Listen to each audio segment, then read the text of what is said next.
আসসালামু আলাইকুম। Creative kitchen থেকে সবাইকে স্বাগত। সামনে আমাদের পহেলা বৈশাখ, সেজন্য আমি আজকে তৈরি করে দেখাবো রসগোল্লা।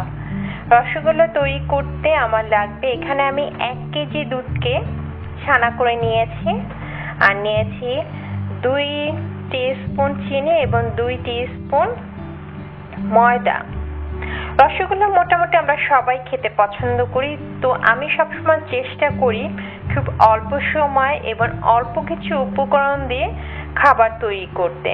রসগোল্লা তৈরি করতে আমাকে যে ছানাটা নিতে হয়েছে, এই ছানা আমি নিজে তৈরি করে নিয়েছি। ছানা তৈরি করাটা খুবই ইজি, আমি কোনো এক রেসিপিতে দেখাবো কিভাবে ছানা তৈরি করতে হয়।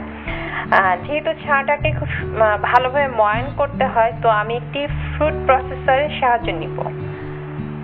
এখানে আমি দিয়ে দিয়েছি, আমি সবটুকু ছানা নিয়ে নিয়েছি।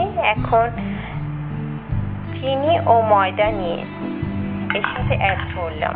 চিনি ও ময়দা এবং ছানা একত্রে নিয়ে আমি একটি ফুড প্রসেসরে মিক্সড করব।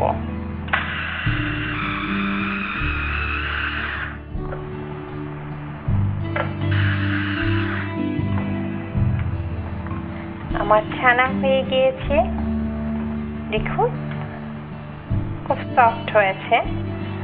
রসগোল্লা তৈরি করতে আমাকে শিরা তৈরি করতে হবে। এখানে আমি অলরেডি চুলার উপর শিরাটা বসিয়ে দিয়েছি। এখানে আমি 2 কাপ চিনি এবং 6 কাপ পানি নিয়েছি, আর 6টি এলাচি এবং 3 পিস দারচিনি নিয়েছি। আমার শিরাটা জাল হচ্ছে, আমি রসগোল্লাটা তৈরি করে ফেলবো।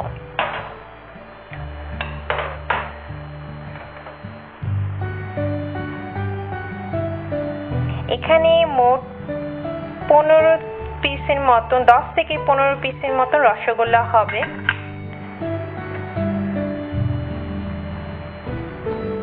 আমি একটু ছোট ছোট করে করব।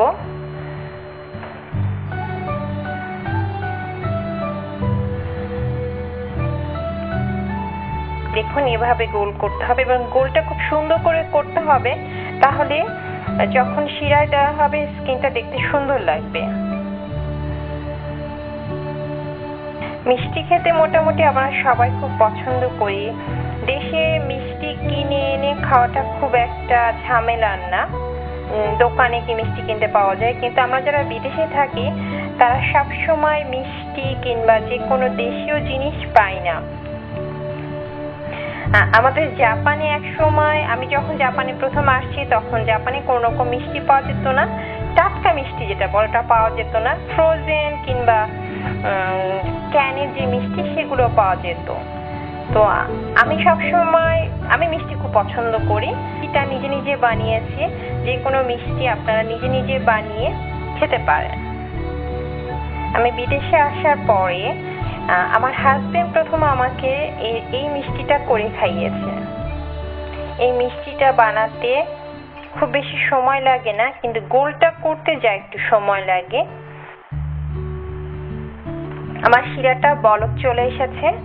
এখন আমি গোল করা মিষ্টিগুলো, দেখুন এরকম গোল হবে, এর মধ্যে এক এক করে দিয়ে দিব।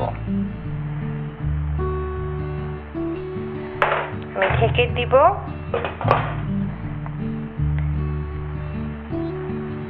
মিডিয়াম আঁচে আমাকে 25 মিনিট রাখতে হবে চুলায়। 25 মিনিট পরে আমার রসগোল্লা হয়েছে কিনা সেটা টেস্ট করার জন্য একটি বাটিতে পানি নিতে হবে।